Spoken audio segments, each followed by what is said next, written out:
Após pedido do Comitê de Saúde, o governador paulista João Dória, do PSDB, decidiu recuar da decisão de desobrigar o uso de máscaras em locais abertos a partir de 11 de dezembro.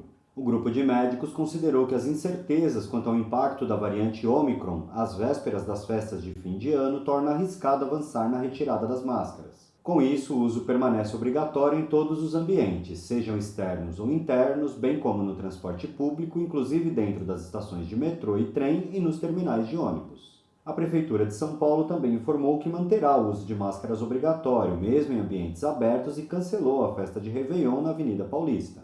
Além disso, o governo estadual e prefeitura decidiram reduzir o intervalo de aplicação da dose de reforço da vacina contra o novo coronavírus de 5 para 4 meses. O período deve ser considerado a partir do dia em que a pessoa recebeu a segunda dose da vacina. O médico sanitarista Gonçalo Vecina destaca que, como ainda há poucas informações sobre a variante Ômicron, a medida de manter o uso de máscaras é a mais correta para esse momento.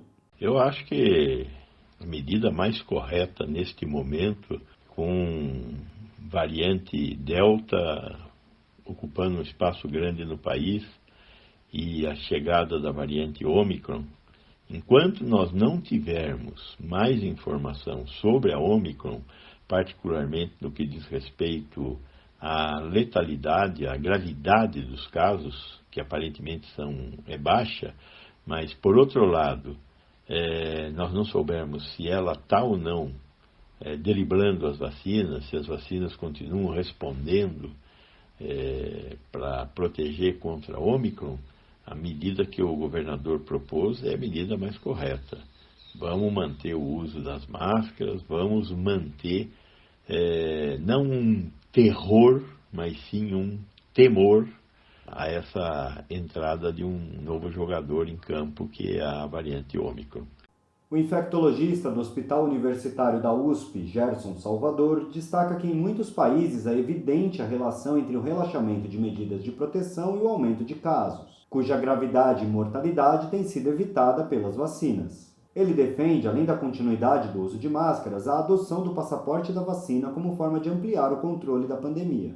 Felizmente, essas medidas têm contribuído, essa ampla adesão à vacina tem concorrido para o controle da pandemia aqui em São Paulo. Agora, a gente precisa olhar para o que aconteceu em outros lugares, né? Na Europa, a gente observou um crescimento de casos de Covid conforme houve uma liberação das medidas não farmacológicas, com um número elevado de mortes nas regiões com menos vacinação, mas com um número elevado de casos, proporcionalmente com menos mortes, em países que avançaram nas vacinas, porque a vacina é mais eficaz para evitar caso grave e morte do que a infecção por si. Então, do meu ponto de vista, não tem que retirar a obrigatoriedade de máscaras, independente da variante Omicron, e também não deve se fazer aglomerações, sobretudo em locais fechados. Além disso, seria oportuno ter passaporte imunológico para todos os eventos, né, para todas as situações em que envolvem encontros presenciais de pessoas, né?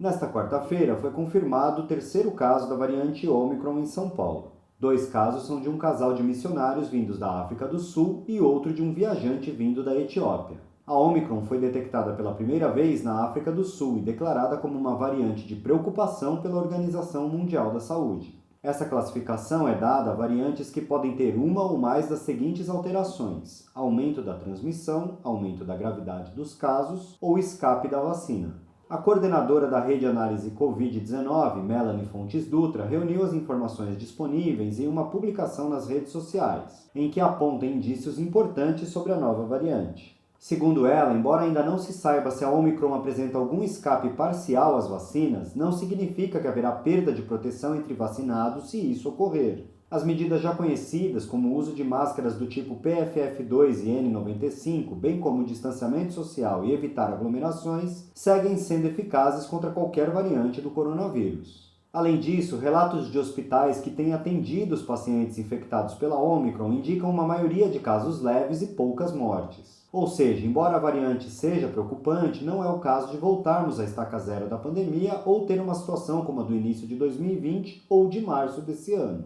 Porém, já existem evidências de que a Ômicron tem uma maior capacidade de reinfecção, ou seja, de contaminar pessoas que já tiveram Covid-19 e se recuperaram, mas que não tomaram a vacina. O que torna ainda mais relevante a necessidade de todas as pessoas que podem receber o imunizante tomarem as 2 doses da vacina e a dose de reforço quando for o caso. Inclusive porque novas variantes surgem principalmente em regiões com baixa cobertura vacinal e altas taxas de contaminação. Rodrigo Gomes, Rádio Brasil Atual e TVT.